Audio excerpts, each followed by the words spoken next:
a decisão da primeira turma do STF, que tornou Jair Bolsonaro réu, né? Por unanimidade, o STF tornou o ex-presidente e 7 aliados dele réus por suposta tentativa de golpe de Estado.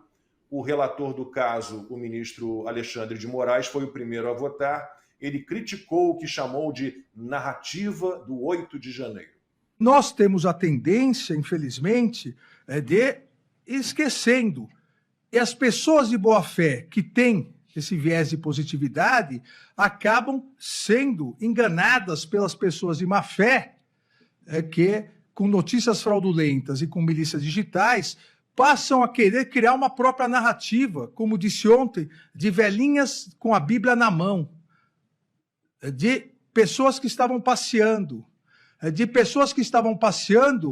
estavam com batom, e foram lá passar um batonzinho só na estátua.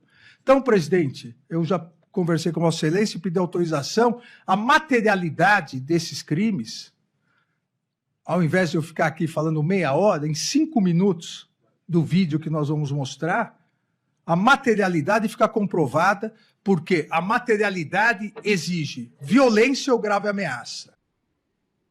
Pois é, o Moraes exibiu imagens do tumulto na Praça dos Três Poderes para afirmar que ninguém estava a passeio em Brasília.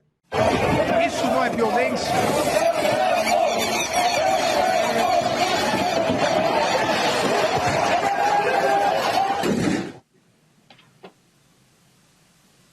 As pessoas... Ninguém estava passeando. Havia uma barreira policial e todos invadiram, agredindo os policiais que jogavam, vejam, jogavam gás de pimenta. Os advogados dos agora réus reagiram. Segundo os defensores, as imagens deveriam estar nos autos, mesmo que sejam cenas disponíveis nas redes sociais. Em nota, o STF confirmou que o vídeo não está nos autos. Consta, Marcelo Rocha Monteiro vai falar sobre isso, mas é impressionante, né, que não é mais o Ministério Público que produz provas, né? Agora o Alexandre de Moraes agora é acusador. E todos os reclames ali, todas as reclamações feitas pelas defesas que foram negadas, né, uma delas incluía exatamente isso, né, que as defesas não tiveram acesso ao conjunto, né, de provas, ou todas as informações que foram reunidas. Apenas o que foi pensado, editado, selecionado pelo Paulo Gonet. E o Alexandre de Moraes, com a exibição desses vídeos, né, ele confirmou que é verdade, que a defesa não teve acesso a tudo. E isso é um absurdo completo. A parte do direito, né, a gente tem trazido todo domingo aqui um especialista do gabarito, do professor Marcelo, né? Então deixa esse desafio para ele, né, explicar o que está acontecendo com o direito. Como o Alexandre de Moraes não é, ou não é mais, pelo menos, um operador do direito, a menos que seja um operador totalitário do direito, como disse Maria Elvira Salazar, aquela congressista que mostrou a foto dele, né, e que está pedindo a lei Magnitsky contra ele aqui nos Estados Unidos, ele é um agente político, isso está muito claro. E eu vou além. Ele é um agente político preocupadíssimo com a guerra de narrativas. Ele parece que está lá no julgamento do Jair Bolsonaro e demais, agora sim, réus, né, avaliando a denúncia da PGR, com um olho na denúncia e o outro nas redes sociais. Ele teve um ato falho que pouca gente se deu conta, que ele falou, não nos intimidaram até agora, essas milícias digitais, e ele enche a boca, parece que joga perdigoto, cospe para falar essa palavra, as milícias digitais, que ele virou e falou assim, não vai ser com as com as milícias digitais do exterior que vão nos intimidar. Eu não sei de quem que ele está falando, que são milícias digitais, que ele confundiu no ato falho freudiano com polícia, né? Se é a turma do Elon Musk, por exemplo, ou do próprio Donald Trump, imagina uma coisa dessa. Será que o Trump virou miliciano agora, né? Então, tudo isso, Lacombe, não passa de narrativa. É uma guerra de narrativas. Eu li a sua coluna na Gazeta do Povo hoje, né? Não fosse a conivência, a cumplicidade da velha imprensa, jamais esses ministros do Supremo teriam chegado tão longe no arbítrio, no abuso de poder, porque eles falam para a bolha e eles ainda dão muita relevância para o que sai no Estadão, na Folha e no Globo. Tanto é que, como o Estadão é o Mr. Hyde e Dr. Jekyll, tem o dia do cravo e o dia da ferradura, até isso incomodou as críticas pontuais, aceitando a premissa falsa de que o inquérito que fez 6 anos é um inquérito que começou legítimo e blá, blá, blá, o Barroso se viu na obrigação de escrever um textão no Estadão para dizer assim, vocês estão sendo injustos com a gente, porque eles ligam muito para o que essa velha guarda da mídia pensa e diz sobre eles. Eles falam para essa patota, para essa bolha. Então, não fosse essa cumplicidade da imprensa, eles nunca teriam ido tão longe assim. Veja como eles ligam para a questão das narrativas. E, normalmente, como todo comunista, o que eles fazem é ligar uma metralhadora giratória diante de um espelho. Então, milícia digital, fake news, isso tudo a gente vê aonde? No STF.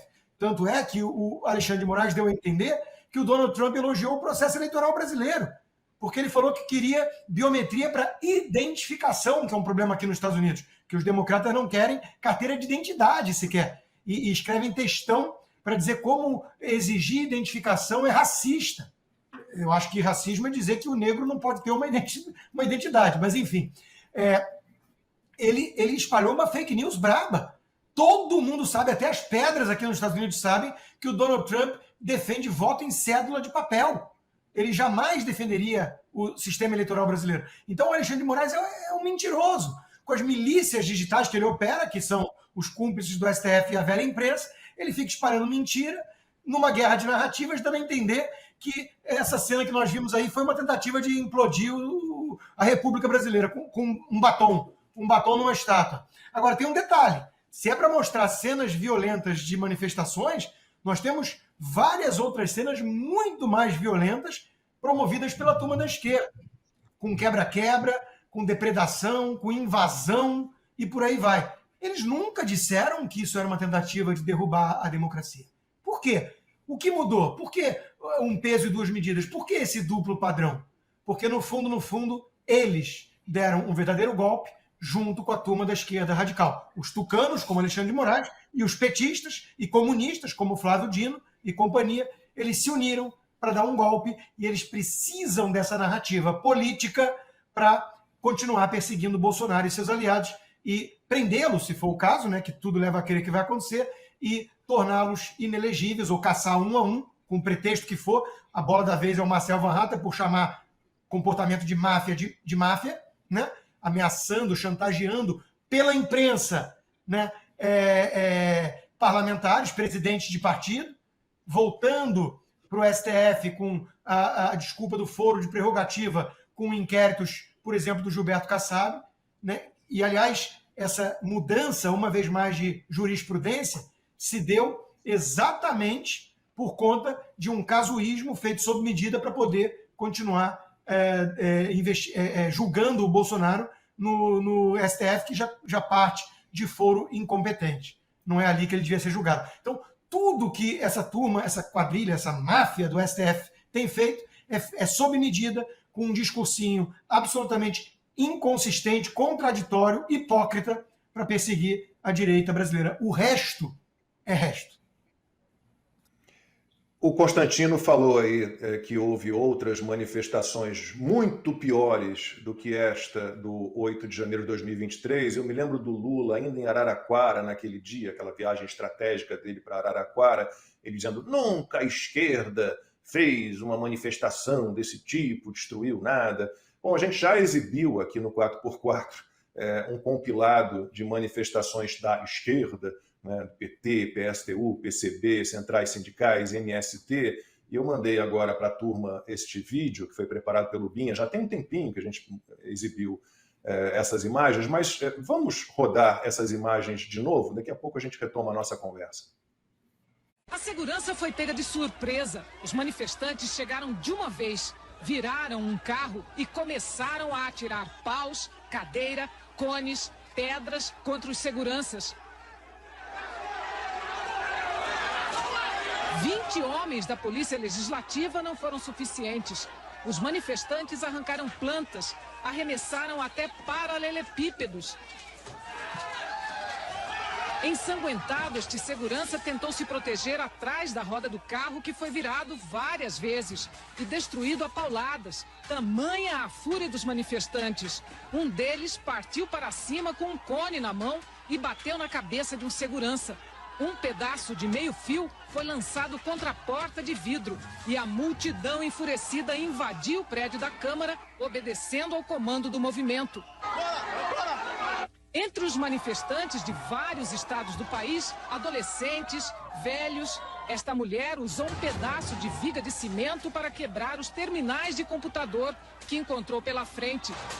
Alguns manifestantes dispararam sinalizadores em direção aos policiais e fizeram contagem regressiva para invadir. Foi o momento mais tenso do protesto. Alguns manifestantes quebraram vidros e tentaram incendiar o prédio. O batalhão de choque dispersou o grupo, mas não chegou a tempo de evitar o vandalismo. Os manifestantes derrubam as barricadas aqui de proteção do Palácio do Planalto. A polícia reage com spray de pimenta. Os manifestantes partem para cima dos policiais com pedaços de pau, de canos e pedras. A gente pode perceber que continua voando pau. De acordo com a Polícia Militar, 22 ficaram feridos. O protesto em Brasília contra o presidente Michel Temer terminou em vandalismo. Um grupo de pessoas usando máscaras no rosto promoveu um quebra-quebra em meio à manifestação. Eles destruíram persianas e vidraças de pelo menos 5 ministérios, entre eles o da Integração Nacional, o do Trabalho e o da Agricultura. Observe essa imagem. Esses dois homens estão colocando fogo em um dos prédios da esplanada dos ministérios. Manifestantes acabaram provocando quebra-quebra numa das entradas principais do Congresso e entraram em confronto com a Polícia Legislativa.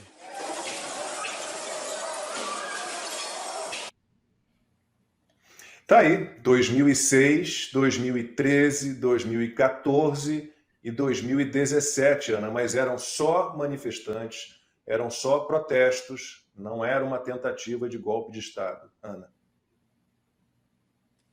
É por isso que eles odeiam a internet, né? Eles odeiam a internet, porque eles podem tentar calar jornalistas, eles podem tentar implementar e estabelecer o regime de exceção que hoje comanda o Brasil, né? Como o Consta sempre fala, o regime alexandrino. Eles podem derrubar contas, bloquear perfis no X, no Instagram, derrubar o Rumble. Mas tá aí a internet. Como é que faz com a internet, hein, senhor excelentíssimo ministro Alexandre? Como é que faz com a internet? Vai ter que derrubar a internet inteira. Vai ter que derrubar os arquivos, né, da outrora rede jornalística Rede Globo. Vai ter que derrubar os arquivos do SBT, da Band, enfim, e de todos os outros veículos de comunicação, né, do mundo que hoje retratam e que mostram tudo o que está acontecendo no Brasil. Lacombe, eu vou passar para o professor, para o doutor Marcelo, porque eu acho que tem muita coisa que a gente quer perguntar. Eu fico aqui olhando as minhas anotações, né, as minhas conversas com juristas durante a semana, com advogados. Então, eu vou deixar o doutor Marcelo falar, porque é difícil, né, explicar o inexplicável para juristas, para advogados, né? Nós, como jornalistas, nós temos colocado o dedo na ferida desse avanço, desse regime, desse estado de exceção. Mas, diante de tudo que está acontecendo, doutor Marcelo, o que fazer? Para onde correr? Olha, eu acho que nas últimas 3 ou 4 semanas, o ministro Marco Aurélio de Mello, ministro aposentado do Supremo Tribunal Federal, né? Obviamente todos conhecem, deixou o Supremo tem relativamente pouco tempo, e ele disse o seguinte: o direito no Brasil não existe mais. O Supremo faz o que acha que tem que fazer. Né? Então, Constituição, Código de Processo Penal, né? Tudo isso perdeu o sentido. Né? A análise jurídica, né? Eu tenho dito isso muito para os meus alunos, né? Que estão, evidentemente, perplexos. Né? São alunos de direito processual penal e o que nós temos visto é a violação do devido processo legal. Né? Quer dizer, antes mesmo de entrar no mérito dessas acusações absurdas, dessas ideias sem pé nem cabeça, de que a pessoa vai derrubar um governo e leva um batom, a outra leva uma bíblia, a outra leva uma bandeira, mas ninguém leva arma de fogo, né?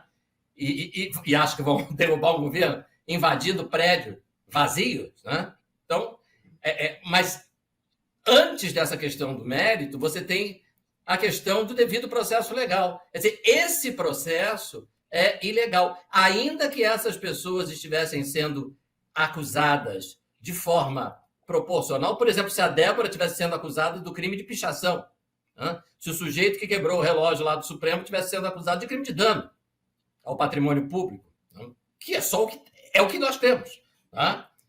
Mas, ainda assim, você tem uma questão completamente absurda e sem sentido. O que é que essas pessoas estão fazendo sendo julgadas no Supremo Tribunal Federal? Tá? E o ministro Marco Aurélio também tem batido nesse ponto. Essas pessoas não têm foro por prerrogativa de função, né, que o leigo chama de foro privilegiado. Só quem pode ser julgado no Supremo é presidente da República, vice-presidente da República, ministros do próprio Supremo, procurador-geral da República, senadores e deputados federais, ministros de Estado, chefes de missão diplomática de caráter permanente, ou seja, embaixadores e ministros de Estado.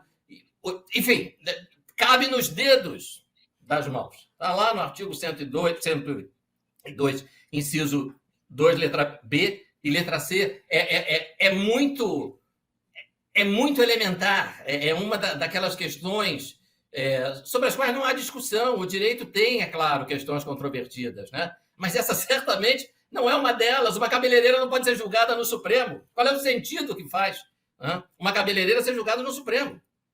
E o que isso representa, além da violação de um princípio fundamental, que é o princípio do juiz natural? Você tem que ser julgado por quem a lei diz que você tem que ser julgado, e não por um tribunal que escolheu julgar você.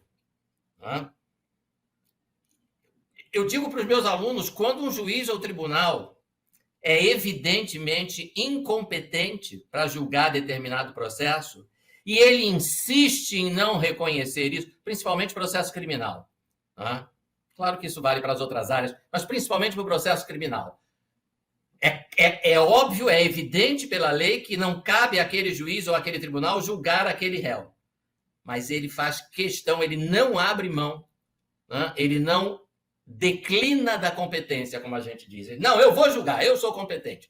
Eu digo para os meus alunos, toda vez que isso acontecer, vocês fiquem com o pé atrás. Porque ou esse juiz está disposto a fazer qualquer coisa para beneficiar o réu, ou ele está disposto a fazer o que for necessário para prejudicar esse réu. É sempre muito preocupante, quer dizer, há alguma intenção, alguma agenda oculta aí, porque é óbvio que ele não é competente. É óbvio que o Supremo Tribunal Federal não é competente para julgar cabeleireira, para julgar aposentado, para julgar dona de casa. E eles não se dão por incompetentes, eles estão... O ministro, no seu voto... tem horas que a gente não sabe se ri ou se chora. O ministro, no seu voto, na sessão que julgou a admissibilidade da acusação contra Bolsonaro e os outros réus, ele fez uma menção... Uma não, ele fez várias, né? Porque eles querem nos fazer crer que há conexão entre os casos. Ao 8 de janeiro, e ele disse: o Supremo é sim competente para julgar os réus do 8 de janeiro. Sabe por quê? Porque nós já decidimos isso em 1.494 casos. Então, assim, é um argumento inacreditável, né? Nós somos competentes. Marcelo, isso sem falar também da suspeição deles, né? A questão da competência e da suspeição. Um comparou, há poucos meses atrás, o Bolsonaro com um demônio. O outro era o advogado do Lula, o maior oponente político do Jair Bolsonaro. Né? Então, assim, é tudo errado. E quase todo esse processo da denúncia da PGR calcado na delação do Mauro Cid, que vem toda ela da obtenção do telefone dele, que hoje eles não se importam mais de revelar, né? Fishing Expedition, pesca probatória, porque foi tudo com base naquele caso das vacinas que eles já arquivaram esse processo. Quer dizer, é tudo escancarado. É tudo escancarado à luz do dia. À luz do dia. Estupraram a Constituição em praça pública meio-dia.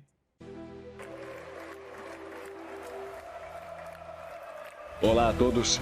Quero destacar a incrível resistência do canal Endireitei no YouTube, que tem enfrentado de maneira firme e determinada os boicotes recentes da plataforma.